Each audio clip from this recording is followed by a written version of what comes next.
Today we're reviewing this book, I'm Afraid of Men by Vivek Shraya. This book made a really big impact on me and I would highly recommend it. So here's my review. Vivek tells the story of what it's like to be a trans woman through anecdotes of lovers, friends, family, and what feels very much like a journal that I could have written had I been born in a slightly different set of circumstances. I would recommend reading it if you are trans or know someone who's trans. It's really enlightening and has a lot of poignant thoughts and experience that we all share. Looking at what fear means in our culture through this book really gave me a lot to reflect on, which I'd love to share now. By the way, if you're new here, my name's Maya, and I make things around queer and trans culture and more. Vivek Shraya tells a story that in many ways is a collection of aggressions, sometimes small seeming on their own, but together kind of form a message that says, be afraid of men. As a trans woman, I have also collected experiences of aggression towards myself. The lady who yelled at me faggot in the street where I grew up. The man who looked at me with fear in his eyes, fears that could turn into rage and violence.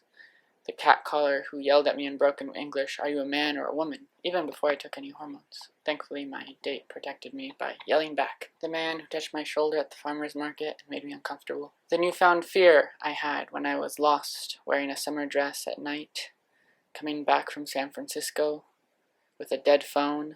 When I was wearing that dress, I was just thinking, I wish I'd worn something different. And it's kind of sad, because that dress makes me so happy.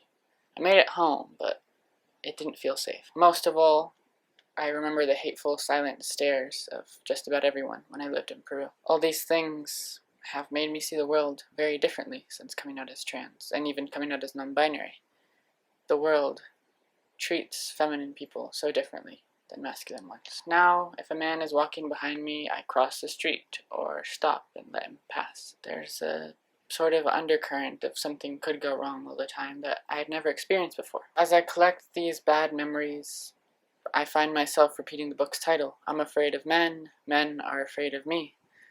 And it's forced me to look inside and see that many of the behaviors that I see men enact towards me are stuff maybe I've even done. I have misogyny I have to deal with, and becoming a woman is the most abrasive way to face that. Male privilege is really hard for men to see, and even for myself, I understood I had it. But when you walk down the street in a dress, whether you're non-binary or just wearing a dress, you begin to get an idea.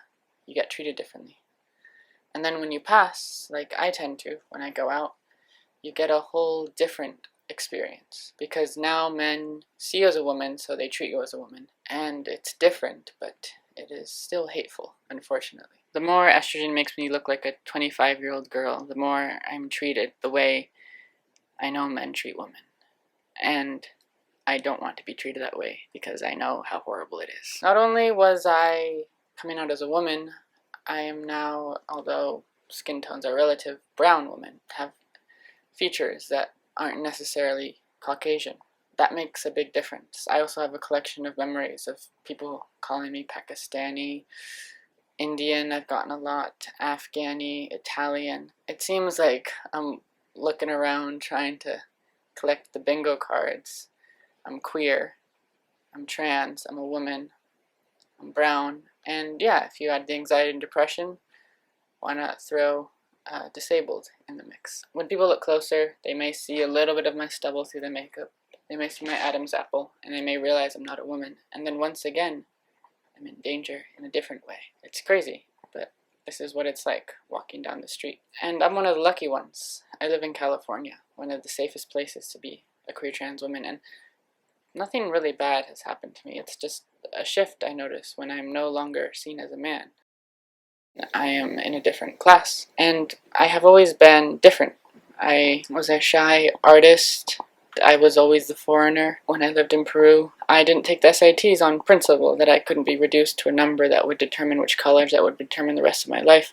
I still haven't done them, and maybe that was a mistake, but I've always been a defiant person, always marching to the beat of my own drum. And then, of course, I came out as trans, as queer, as pan. I talk about mental health. These aren't things that most people talk about. So why do people not like trans people? Why do they act this way? If you see someone happily change their gender, it means that you can maybe change the things in your life that make you unhappy. The way dysphoria made me unhappy. Being a man made me unhappy. Maybe it's not your gender, maybe it's your job, maybe it's your major, maybe it's what you do in your free time. But trans people are bastions of change. Obviously, it's in the name, trans. So if we can change our gender, I see this as an inspiration for everyone to change the things they don't like about themselves. Maybe you try painting, even though you gave it up years ago. Maybe you take that dance class you were afraid to. Maybe you question American foreign policy and question living here and question either being a consumer or a maker of something that can be consumed. I myself am guilty, but of course trans people are hated. It makes sense to me. I represent an ability to change. That makes people want to change in little ways, but maybe in big ways. Something that goes against the status quo. And radical ways. Big things can change. The status quo can change. Police budgets can change. Teachers' wages can change. Writers' wages can change. Attacking trans people is a preemptive strike, in my opinion. It's what's going on right now with the hundreds and hundreds of bills across the country, the laws being passed. We represent something so defiant and so different from the status quo. You really need people to conform to get this country to keep moving forward. You need people to keep taking the SATs. You need them to keep working to push numbers and fill job quotas. If you look up in the news and see a trans person smiling, happy about a big change they've made, maybe you'll want to change the things around you. Maybe you'll remember that the labor movement of the 1800s started here in the United States and that the rest of the world celebrates May 1st because of us. So fear me or dare to transform. Be different. I love men, actually. It's not a very popular thing to say, especially among the queer community, but I love my boyfriend, I love my dad, I love my brother, and they love me. I haven't seen a lot of my friends since I came out, but I know they love me too. So if I can learn to change and love men, at least some of them, then you can learn to change to accept me. Vivek does an exploration of fear, of the past, of how trans women are treated, of how we are taught to make ourselves smaller. And I'm here to tell you that I survive Peru as a non-binary person. I survive every day here in California. I see my transness as an impetus for all of culture to change. So yeah, it's important to look at the fear and be careful. I'm a trans woman of color. I like to dress in mini skirts, so I gotta be smart. At the same time, I hope I inspire you to change, even in a little way. Because if you do that, if we all do that, maybe we can make a world where I love men and men love me. If you made it this far in the video, thanks so much for watching. I appreciate you. Check out this video here if you want to see something more of book reviews. I know this took a bit of a ranty turn, but I think what I had to say is important. Thanks so much for watching. Love you guys, the men too, and the women, and the non-binary, and everyone in between. I love you all, and I will see you very soon. Bye.